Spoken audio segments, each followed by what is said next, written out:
Bem-vindo ao Relatos Sombrios. O que você vai ouvir agora é baseado em fatos reais. À beira de uma estrada deserta, um atendente de lanchonete enfrenta as horas vazias da madrugada quando um cliente misterioso entra. O que poderia ser uma simples refeição se transforma em um pesadelo inquietante, onde as sombras tomam forma e a realidade se distorce. O medo se instala no ar, e a dúvida transforma o cotidiano em um labirinto de incertezas. O que esse homem trouxe consigo? A linha entre o real e o sobrenatural se torna obscura. Acomode-se, apague as luzes e ouça com atenção. O último cliente na lanchonete da estrada. Eu sou Ivan, tenho 28 anos, e até pouco tempo atrás, minha vida se resumia a noites intermináveis em uma lanchonete à beira da BR-101. Era um lugar isolado, daquelas paradas que os viajantes só lembram quando o estômago ronca, geralmente tarde da noite, quando a maioria das opções já está fechada. O plantão noturno era sempre assim, monótono, silencioso, preenchido mais por pensamentos perdidos e a luz fria do neon do que por clientes. Eu passava as horas entre limpar a chapa oleosa, repor as bebidas nas geladeiras barulhentas e encarar o asfalto escuro lá fora, esperando o sol nascer. Era uma rotina exaustiva, mas necessária. Precisava pagar as contas, tentar manter um resquício de sanidade nesse limbo entre o dia e a noite. Às vezes me pegava pensando se tudo aquilo não passava de um cenário para uma história de terror, mas a verdade é que, para mim, era apenas a minha vida real, sem grandes emoções, até aquela noite. Era uma terça-feira. A madrugada já avançava e o relógio de parede, com seu tic-tac irritante e compassado, marcava pouco mais de 3 da manhã. O frio de outono já se fazia sentir, e o vento lá fora uivava baixinho contra os vidros empoeirados. Eu tinha acabado de limpar a chapa pela última vez, o cheiro de gordura e desinfetante misturando-se no ar morno da lanchonete. Faltava pouco mais de 1 hora para o fechamento. Como de costume, eu havia ligado o rádio em uma estação de rock antigo, buscando uma trilha sonora que pudesse quebrar o silêncio opressor que se instalava entre um carro e outro. O volume estava baixo, apenas o suficiente para preencher o vazio. Foi então que a campainha da porta tilintou. O som tão familiar pareceu vibrar de uma forma diferente naquela noite. Levantou-se um eco, quase um lamento, que se perdeu rapidamente no espaço. Um homem alto e magro entrou e logo notei algo diferente nele. Ele vestia um casaco escuro, grosso, que parecia pesado demais para seus ombros estreitos, como se carregasse um fardo invisível. Era um casaco que, àquela hora da noite, parecia absorver a pouca luz do ambiente, tornando sua figura quase um borrão escuro em movimento. Nada incomum, claro.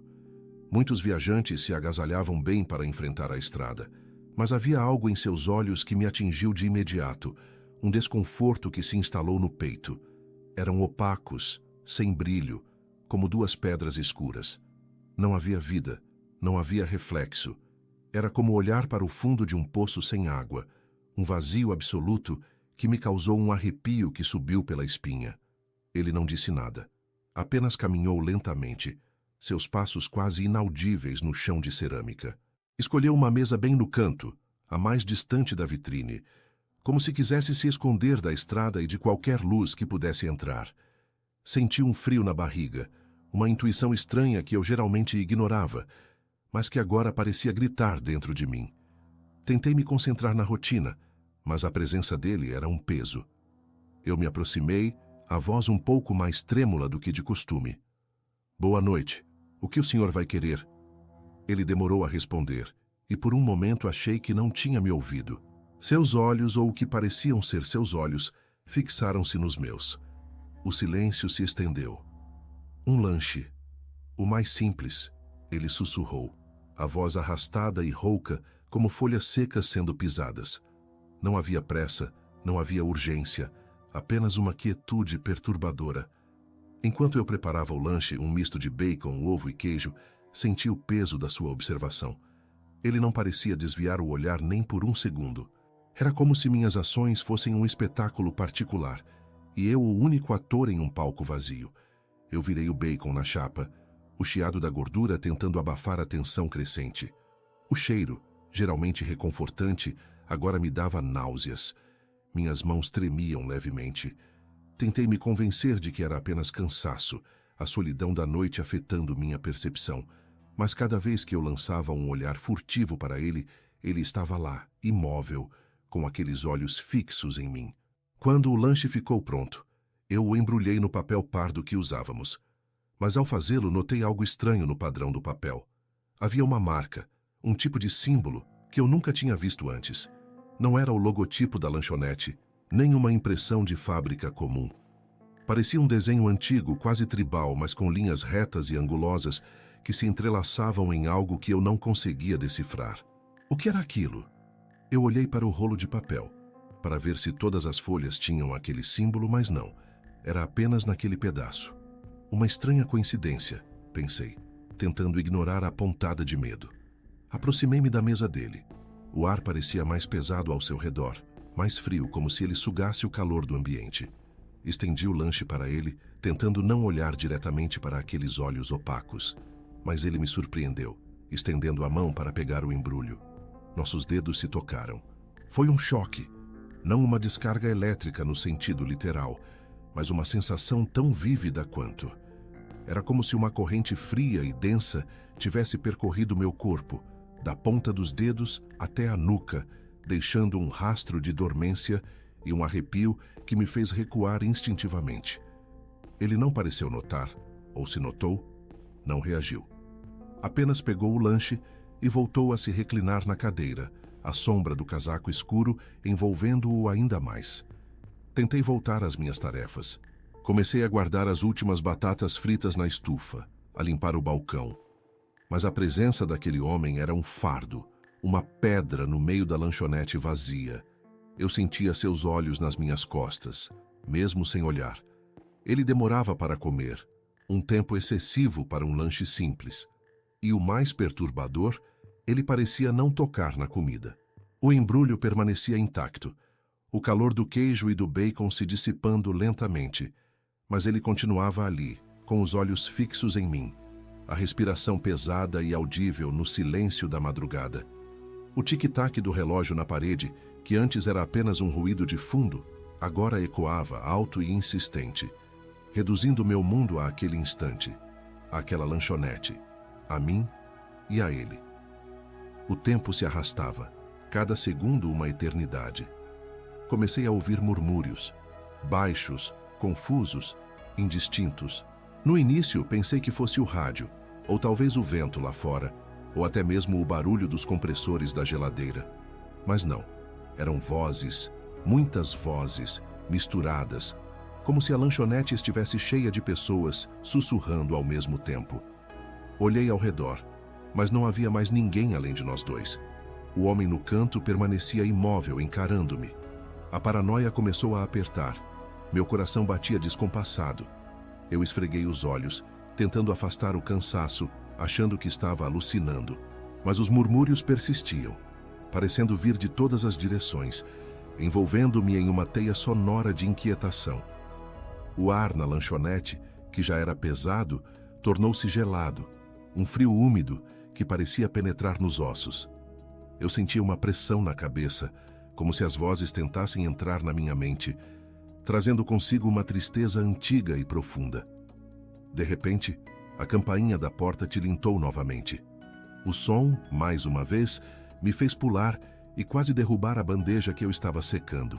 Desta vez, não era um único cliente, mas um grupo.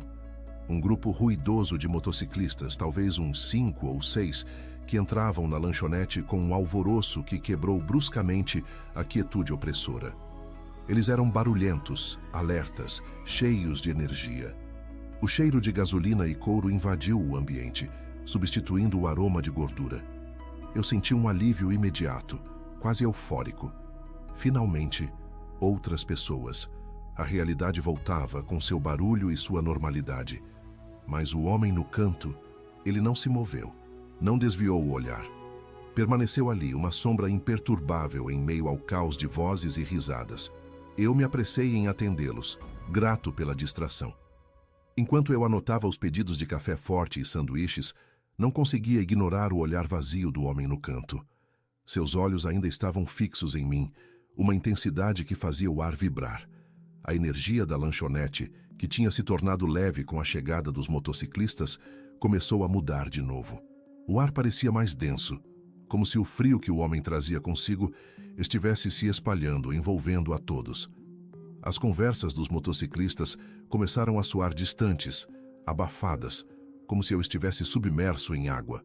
As luzes de neon, que antes brilhavam com um zumbido constante, começaram a piscar intermitentemente, criando um efeito estroboscópico que me deixava tonto. Um dos motociclistas, um homem corpulento com barba grisalha, percebeu o homem no canto. "E aí, meu velho? O que você está fazendo aí nesse escuro, sozinho?" perguntou a voz alta e amigável, tentando quebrar a quietude perturbadora do desconhecido. O homem no canto virou a cabeça lentamente em direção ao motociclista, mas seus olhos continuaram fixos em mim. Ele abriu a boca e a resposta que saiu foi um sussurro, tão baixo que mal pude ouvir, abafado pelo barulho da lanchonete. "Estou esperando." Ninguém mais pareceu entender. Era quase inaudível, um som sibilante que se perdeu no ar. Mas assim que ele falou, algo mudou. As vozes que eu ouvia antes, os murmúrios indistintos, não eram mais murmúrios. Elas se intensificaram, multiplicaram-se, tornaram-se gritos desesperados. Gritos de angústia, de dor, de pânico. Parecia que vinham de dentro das paredes, do chão, do teto. A lanchonete começou a tremer. Um tremor sutil no início, que rapidamente se transformou em uma vibração forte, como se um terremoto estivesse começando.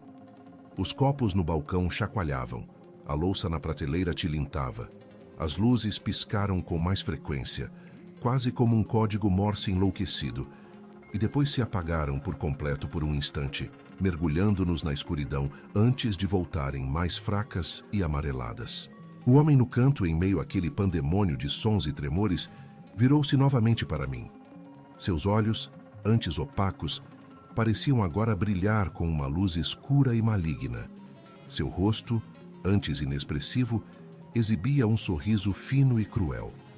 "Acaricie a dor", ele disse para mim, desta vez com uma clareza arrepiante, a voz ressoando não nos meus ouvidos, mas diretamente na minha mente, como um comando inquestionável. Senti como se minha sanidade estivesse se esvaindo, escorrendo por entre meus dedos como areia. A realidade se desfez. Eu estava pálido, o suor escorrendo frio pela minha testa. Um dos motociclistas, o de barba grisalha, percebendo meu estado, tocou meu braço. "Você está bem, parceiro? O que foi isso?" ele perguntou, a voz preocupada, mas eu mal o ouvi. Minha visão estava turva. Olhei em volta e já não parecia que estávamos mais na mesma lanchonete. As paredes pareciam se contorcer. As cores se desbotavam em tons de cinza e marrom. Os clientes, os motociclistas, que antes eram tão vívidos e barulhentos, agora eram apenas sombras, figuras esmaecidas e indistintas, suas vozes se misturando aos gritos desesperados que ressoavam em minha cabeça. E o homem no canto, ele não estava mais sentado. Sua figura parecia ter, de alguma forma, se fundido ao ambiente, tornando-se parte das sombras, das paredes em ruínas, da própria lanchonete. Ele era o lugar, e o lugar era ele. Seus olhos, no entanto, continuavam visíveis, luminosos em seu vazio, fixos em mim. Eu sabia, com uma certeza aterrorizante, que algo estava completamente errado, que eu havia cruzado uma linha, e que o que eu via não era mais deste mundo. A necessidade de fugir me atingiu com a força de um raio. Sem pensar, sem processar, eu corri. Corri para a cozinha, empurrando a porta de vai-vem com um ímpeto desesperado. O barulho da lanchonete, os gritos e os tremores diminuíram bruscamente assim que entrei. O silêncio na cozinha era quase mais aterrorizante do que o caos lá fora. Lá encontrei apenas a solidão, o som abafado dos compressores e o meu próprio coração batendo descompassado. Eu me joguei contra a parede fria, tentando controlar a respiração. Meus olhos se arregalaram, procurando uma explicação, uma saída, com um medo paralisante, mas impulsionado por uma curiosidade doentia. Aproximei-me de um dos vãos da porta da cozinha, espiando para o salão da lanchonete. O homem havia desaparecido. A cadeira em que ele estava vazia. O embrulho de lanche, ainda intocado, jazia sobre a mesa. Os motociclistas estavam ali, sim, mas pareciam confusos, olhando uns para os outros, sem entender o que havia acontecido. As luzes da lanchonete voltaram à sua intensidade normal e o tremor havia cessado. Era como se nada tivesse acontecido, exceto pelo meu pânico e a sensação de que meu mundo tinha sido virado de cabeça para baixo. Mas as vozes... as vozes persistiam. Elas não vinham mais de fora, mas ecoavam em meu cérebro, um coro silencioso de desespero que não me abandonava. Tremendo, eu voltei ao salão, me desculpei com os motociclistas, inventando uma desculpa esfarrapada sobre um problema elétrico e uma dor de cabeça súbita. Despachei-os apressadamente, quase os expulsando da lanchonete. Eles me olharam com estranheza, mas, sem insistir, pagaram e foram embora. Com as mãos ainda trêmulas, mas impulsionado por uma urgência irracional, fechei a lanchonete, puxando as grades metálicas com um ruído metálico que parecia um lamento. No caminho de casa, a BR-101 parecia ainda mais deserta e ameaçadora. O silêncio dentro do carro era preenchido apenas pelo zumbido dos pneus no asfalto e pelas vozes ainda sussurrando em minha mente. A cada quilômetro, eu esperava que elas se calassem, que a experiência se dissolvesse como um pesadelo. Mas elas não se calavam. Então, ao passar por um trecho mais isolado da estrada, perto de um amontoado de árvores retorcidas, eu o vi. Jogada ao pé de um tronco, estava a jaqueta escura do homem. Não havia como confundir. Era o mesmo casaco pesado, absorvendo a pouca luz da madrugada. Meus pés frearam instintivamente, mas um terror profundo me impediu de parar. Não, eu não podia parar. Eu não podia voltar. Apenas acelerei, deixando o casaco, a lembrança, para trás, torcendo para que a imagem se apagasse da minha memória. Mas não se apagou. Hoje, não consigo mais trabalhar ali. A lanchonete permanece fechada, suas janelas empoeiradas e as grades enferrujando, um monumento silencioso ao meu terror.